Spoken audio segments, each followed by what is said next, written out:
In today's video, I'm going to teach you how to add HTML code in WordPress quick and simple. Start by opening your WordPress dashboard and heading into the site editor for the page you want to modify. You'll see a live preview of your page.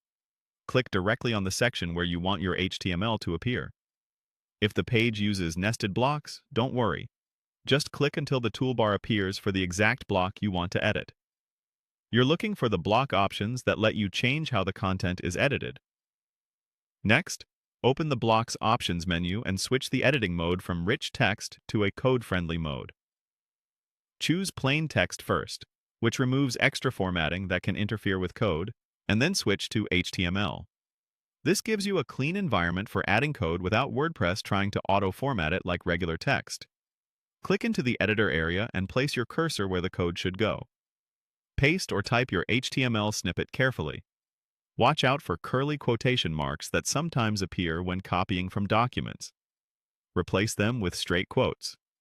Make sure all your tags are properly opened and closed, and keep your code minimal to avoid conflicts with your theme's styles. If your site uses additional styling, you might not see immediate visual changes in the editor. That's okay. The important thing is that the HTML itself is correct. When available, use the preview within the editor to confirm the output looks right. If you see anything off, return to the HTML view, make small adjustments, and preview again.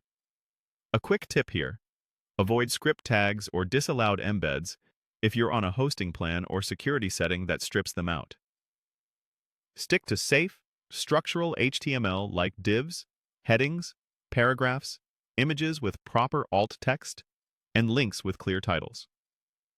Once you're happy with the snippet, save your work. In the site editor, saving may ask you to confirm changes to the page or template areas. Go ahead and confirm so the edit is stored. After the save completes, launch or publish the update so it goes live. Give the page a refresh on the front end and test the result. Check it on desktop and mobile to make sure the layout holds up and that any links or images behave as expected. And that's it. You opened the editor, selected the right block, switched to a code-safe mode, inserted your HTML, verified the output, saved, and launched your changes. Simple, clean, and under your control.